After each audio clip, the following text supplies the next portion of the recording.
everyone, welcome back to Short and Sweet.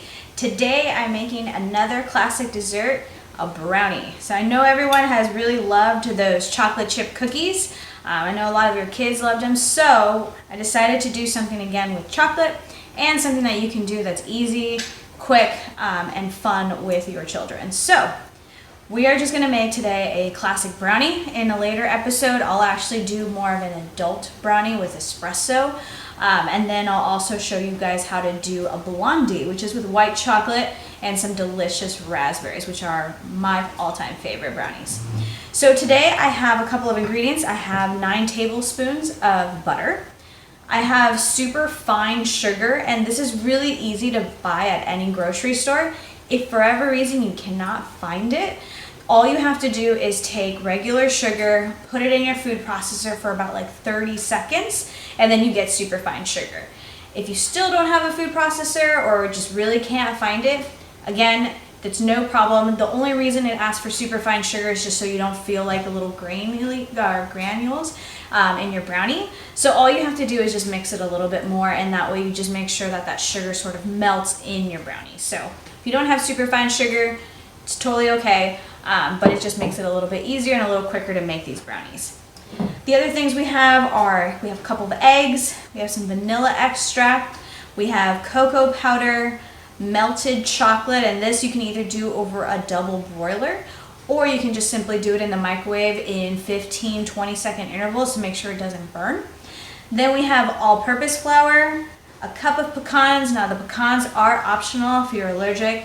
Don't have to include it. I love pecans, so I like to include it in my brownies. And then we also have some dark chocolate chips. So before we start, I do want to go over the different types of chocolate.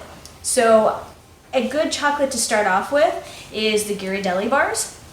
They're mostly inexpensive in comparison to your Valrhona chocolate or your Guitar chocolate. Probably said that wrong, sorry. And so you really want to look at the level of how much cacao is in the actual chocolate bar. So you've probably seen milk chocolate, semi-sweet chocolate. You can use that in these recipes, but it's going to be overly sweet, and you're definitely going to have to decrease how much sugar you put in this brownie. So if you look at the recipe, this brownie does have a lot of sugar, but that's because we're using really, really dark chocolate, and so you kind of have to offset that with the added sugar. So milk chocolate, we have 2 types of bittersweet chocolate that Ghirardelli has. They have a 60%, a 70%, and they also have 100%. I don't have any on me right now, but it goes really, it says it right on top, and it really depends on your taste on which one you actually want to use for this brownie. If you like your brownies like really bitter, really rich and chocolatey flavor, then I would go more with the 70%. A lot of people can't really take that chocolate flavor. They want something more classic, like what they grew up with. So they usually do more of a 60% chocolate. I'm doing the 70% because I really love chocolate. So that's the one we're doing today. And then in terms of cocoa powder, there's actually 2 kinds. Most of you guys have probably used the Hershey cocoa powder. That one is known as an unsweetened or natural cocoa powder. Again, Ghirardelli has their own types of chocolate. So we have here the unsweetened natural cocoa, and then they also have the Dutch processed cocoa. Both of these are really good, but they're definitely meant for different types of desserts. The Dutch processed cocoa is a little bit more acidic, and so having acidic cocoa powder with already really bitter chocolate is just going to make this overly bitter. So for this recipe here, and again, this is why we're using more sugar, is because we're going with the unsweetened cocoa powder. Okay, but again, if you can't find it, all you have to do is make a couple of little adjustments on the sugar levels. So if you do only have Dutch process and you only have, let's say, semi-sweet chocolate, then just decrease the sugar, okay? So with that, we'll get started on making our brownies. So right here, as I mentioned, I have 9 tablespoons of butter. It's room temperature, and today I'm just going really old school and using just a wooden spoon. You can use an electric hand mixer, you can use your stand mixer, but I felt like it'd be a little bit more fun to get my arm workout in here today. So all you have to do is sort of cream all of that butter together. Make sure it's nice and fluffy. And the first thing you're gonna do to add here is add that super fine sugar. Okay, just drop that in there. And we're just gonna mix it until it's very airy and fluffy. And again, this doesn't take a lot of work, just using a regular wooden spoon, nothing fancy. So this is really something fun that your kids can help you with as they kind of mix away and help you make their all-time favorite brownies. Okay, so just make sure that is all nicely mixed up. You can't really see all of that sugar in here. And you have to make sure that your butter is room temperature, unless this is gonna take hours, literally. Okay. So we're about halfway there. You can still see a lot of that sugar, so just making sure that it's very, very well incorporated in here. We are gonna add some wet ingredients right away, so if you do have a little bit of sugar left over, that's totally fine. Okay. We're almost there. Okay, so the next thing we're going to add in here is both the eggs and the vanilla. And that's just gonna help you to mix it all up a little bit easier too. So here I have 2 eggs that I've already whisked just to make this a lot easier to mix. There you go. And that vanilla. Perfect. Just gonna give it a little bit of a toss, make sure everything is very well mixed.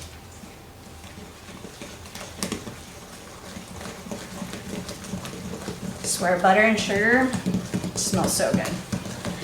So bad, but so good at the same time. All right.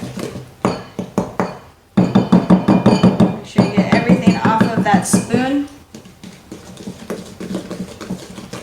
Okay. So everything looks very well incorporated right now. It's nice and fluffy. All right. And then this is where we get that melted chocolate. So here I've melted some chocolate. I've let it cool just so we don't accidentally cook the eggs. And so we're just gonna pour that in here.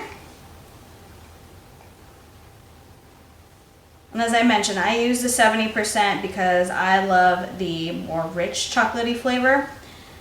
But again, you don't have to use that. You can use the 60%. That's usually a happy medium if you've never really played around with dark chocolate for your brownies. It's a good, safe place to start if you're trying dark chocolate for the first time. All right, just trying to make sure I don't waste any of that delicious chocolate. There we go.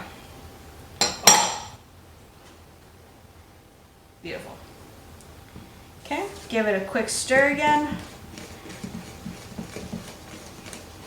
Now if you start seeing clumps here, that means your chocolate was a little too hot for your mixture and it's cooking a little bit. As long as there's not too many clumps, that's fine. Just make sure that next time to really, really let your butter cool. I would say about just 5-10 minutes, nothing too much. You also don't want the chocolate to have an opportunity to harden all over again. Okay. All right. So next we're going to actually sift the all-purpose flour and the cocoa powder.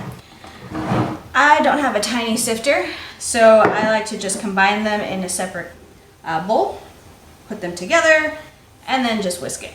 So if you do have a sifter, you can just sift this directly onto your mixture, and that works too. It's a lot easier, less of a mess, less things to actually wash. Unfortunately, I'm gonna have to wash an extra bowl. All right, so just make sure that's really nice and clump free and it's mixed together.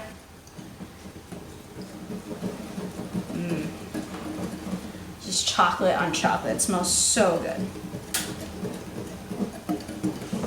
All right, that's nicely whisked, all the clumps are gone. And then all we're gonna do is pour that back into the original mixture.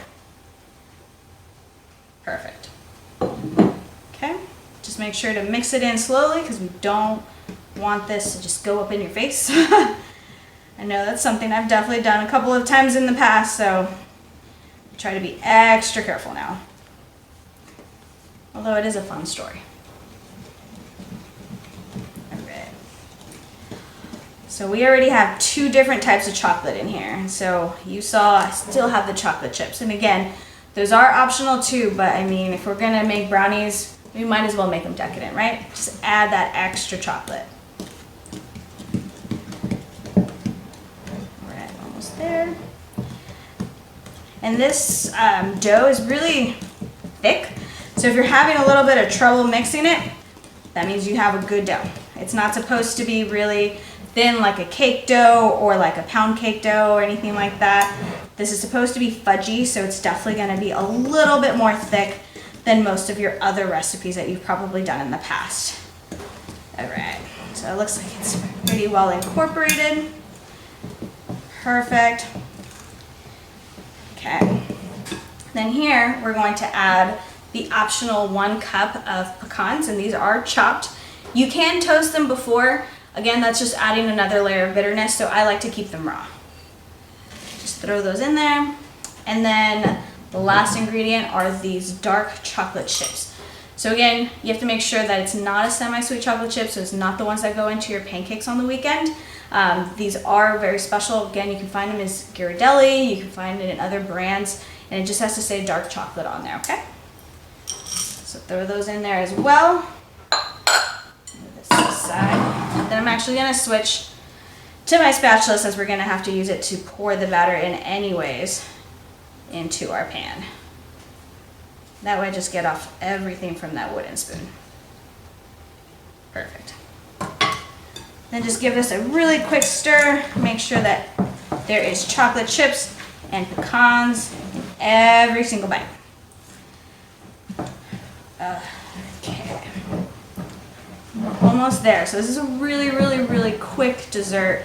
You don't have to wait. It's not like those chocolate chip cookies where you have to wait all night. I do apologize for that. I know I had a couple people who made that batter, smelled that brown butter in those cookies, and just couldn't wait. So this is really quick.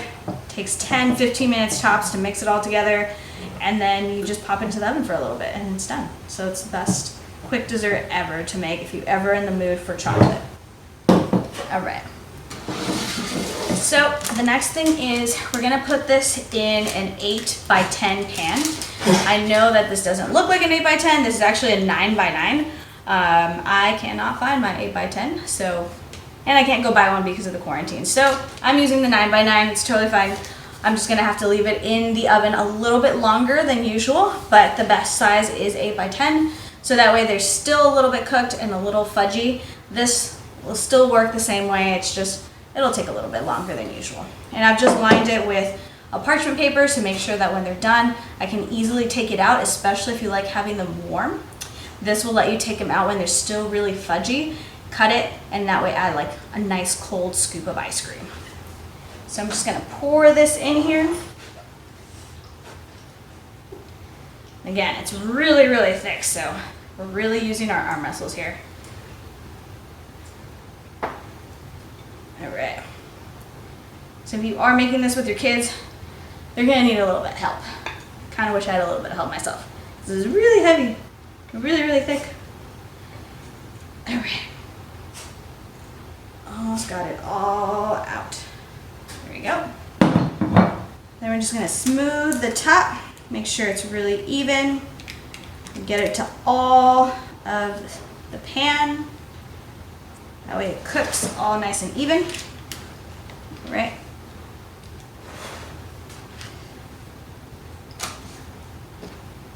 You just see all of those chocolate chips throughout this brownie batter. You have those pecans. I know a lot of people don't like nuts in their brownies, but I'm a sucker for nuts in my desserts, so I had to add them here. You can use walnuts, but I like pecans with my brownies a little bit better. Right, and just because I have to try it, yep, it's really good. All right, so I'm gonna put these into the oven at 350 degrees, which is already ready to go.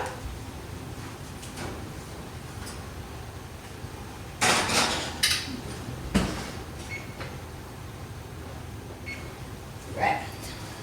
So I put them in there for about 25 to 30 minutes, again, because mine was in a 9 by 9 versus the 8 by 10, which is ideal. I'm gonna leave it for the full 30 minutes, but if you're using an 8 by 10, I would definitely start checking it around 25 minutes. That little toothpick trick doesn't really work here because it is fudgy. So even if you try the toothpick, it's always gonna come out wet. And if you actually stab it and it's dry, that means you went overboard with your brownies. So here the trick is they're still supposed to be cooked, but still fudgy, okay? So we're gonna wait for about 30 minutes and then we're gonna see what they look like, all right?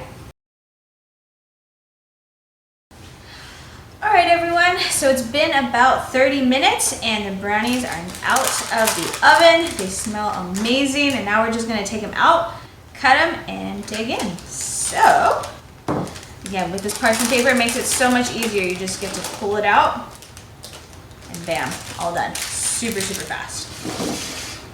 Okay, I'm just gonna cut into these so we could show you.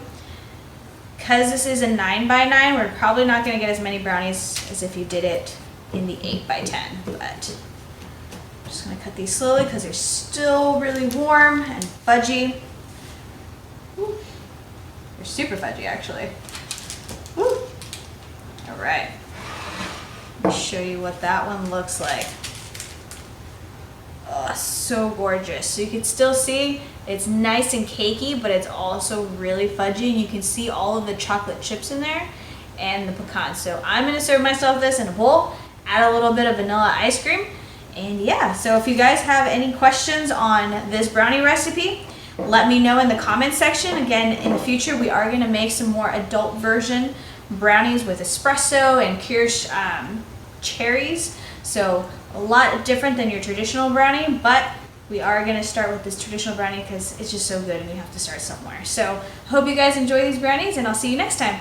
Bye-bye.